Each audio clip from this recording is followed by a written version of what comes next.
కొత్తగా ఏం జరిగింది? అనుకునేదే అయింది. Dacoit movie review. ఇది డెకాయిట్ కాదండి, డక్అవుట్ అని చెప్పుకోవచ్చు, క్లీన్ బౌల్డ్ అని కూడా చెప్పుకోవచ్చు. నాకైతే సినిమా అంత ఎక్కలేదండి. అసలు మూవీ ఎలా ఉందిరా, నీకు అసలు ఎలా అనిపించిందిరా అంటే, సపోజ్ మనం ఇప్పుడు బిర్యానీ చేసుకుంటున్నాం అండి. బిర్యానీకి కావాల్సిన అన్ని ఎలిమెంట్స్ లైక్ బిర్యానీ ఆకులు, అల్లం జింజర్ పేస్ట్, మొత్తం మసాలాలు మొత్తం చేసుకున్నాం. కానీ ఒకటి మెయిన్ ఎలిమెంట్ మిస్ అయిపోయాం. ఏంటంటే చికెన్. సేమ్ అదేనండి ఈ మూవీలో కూడా మొత్తం బాగానే ఉండేది. ప్రీ ప్రొడక్షన్ వాల్యూస్ బాగానే ఉంటాయి, సాంగ్స్ బాగానే ఉండేది, మ్యూజిక్ బాగానే ఉండేది, మంచి మంచి యాక్టర్స్ మంచిగా యాక్టింగ్ చేస్తారు. కానీ ఆ స్టోరీ ఒకటే కనిపిస్తుంది. అంటే ఎమోషనల్ గా చాలా సీన్స్ ఉన్నా కానీ నాకైతే ఎమోషనల్ గా అంత ఎక్కలేదు. It just last 20 minutes climax, pre climax నచ్చింది అంతే. అపార్ట్ ఫ్రమ్ దట్ కొన్ని పోర్షన్స్ ఆఫ్ సీన్స్ అయితే నచ్చినాయి. అసలు సినిమా ప్లాట్ ఏంటంటే, మృణాల్ ఠాగూర్ అడిశేష్ గారు లవర్స్ అండి. మృణాల్ ఠాగూర్ గారు అడిశేష్ గారిని మోసం చేస్తారు. అసలు ఎందుకు మోసం చేశారు, తన మీద రివెంజ్ కోసం మళ్ళీ అడిశేష్ గారు బయటకు వస్తారు. అసలు దాని తర్వాత ఏం జరిగింది, అసలు దొంగతనానికి వీళ్ళకి సంబంధం ఏంటి అనేది ఇది ప్లాట్ లో వచ్చేపాటికి. దీన్ని బట్టి మన సినిమా దీని చుట్టూనే తిరుగుతూ ఉండేది. ఇది ఒక ప్రేమ కథ, కానీ మనం ఇది ఆల్రెడీ చూసేసిన ప్రేమ కథ. విష్ణు దాని ముందు ఒక విష్ణు ఉంటుంది. అపార్ట్ ఫ్రమ్ దట్ మీకు cinema overall cinema last 20 minutes అయితే మీకు సినిమా మొత్తం మ్యాక్సిమం అర్థమైపోయి ఉండేది.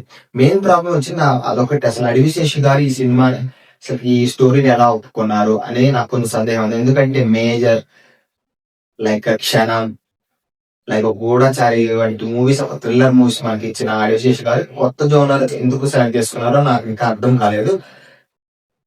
ఓకే, ఈ సినిమాలో పాజిటివ్స్ నెగిటివ్స్ అయితే ఖచ్చితంగా మాట్లాడేసుకుందాం. First of all positives negatives అయితే మాట్లాడుతున్నాం.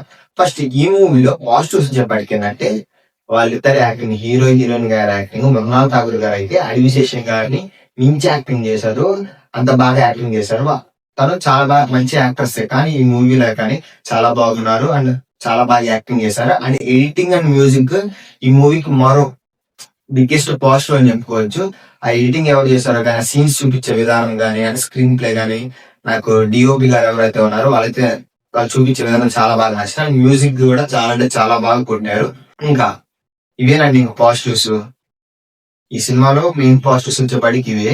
ఈ మనం ఒకసారి చూడొచ్చు అన్న దానికి కూడా రీజన్ ఏంటంటే ఇవే, లైక్ ప్రీ ప్రొడక్షన్ వాల్యూస్ ఇవన్నీ బాగుండడం వల్ల. ఇంకా నెగిటివ్స్ వచ్చేపాటికి మెయిన్ స్టోరీ అండి. మీకు ఆల్రెడీ ఈ స్టోరీ మనం ఆల్రెడీ చూసేసాం, ఆల్రెడీ చూసిన స్టోరీ కదా. ఆల్రెడీ మీరు ట్విస్ట్ అనేది ముందరే అనుకుని ఉంటారు, సేమ్ ఇలానే జరిగింది అని చెప్పి. సేమ్ అలానే జరుగుతూ ఉంటది. మీకు చివరికి మీరు వాళ్ళిద్దరి మధ్య సీన్స్ అంత ఎమోషనల్ కనెక్ట్ అవ్వరు, ఎందుకంటే మీకు ఆల్రెడీ ముందర తెలిసిపోయింది కాబట్టి ఆ సీన్ ఏంటో నెక్స్ట్ అనేది మీకు. సో ఇంకా అందుకని అంత కనెక్ట్ అవ్వరు. ఇంకా క్యారెక్టర్స్ అయితే ప్రకాష్ రాజ్ గారు, అనురాగ్ కశ్యప్ గారు అండ్ సునీల్ గారు ఉంటారు. ప్రకాష్ రాజ్ గారి దగ్గర అసలు నాకైతే యూజ్లెస్ అండి. ఒక యాక్టర్, మంచి యాక్టర్, తెలిసిన యాక్టర్ పెట్టుకోవాలి కాబట్టి దానికి పెట్టుకున్నాం, కానీ ఆ క్యారెక్టర్ కి అసలు ఇన్వాల్వ్మెంట్ కూడా ఉండదు.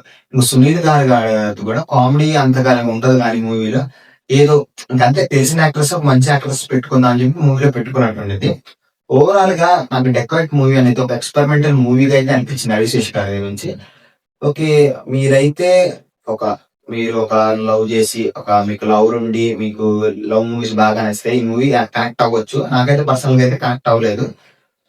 ఇంకా మీకు మూవీ ఎలా అనిపించింది అయితే కింద అయితే కామెంట్ చేసేయండి. కొత్తగా ఎవరైనా వస్తే ఖచ్చితంగా లైక్, షేర్, సబ్స్క్రైబ్ చేసేయండి. అలాగే మన పేజ్ నుంచి అయితే ప్రతి సబ్స్క్రైబర్ మీరైతే అసలు డిసప్పాయింట్ అవ్వరు, మిమ్మల్ని ఎప్పుడు ఎంటర్టైన్ చేస్తారని నేను చూస్తూ ఉంటాను. అంతవరకు నెక్స్ట్ వీడియోతో మళ్ళీ కలుద్దాం. అంతవరకు సైనింగ్ ఆఫ్.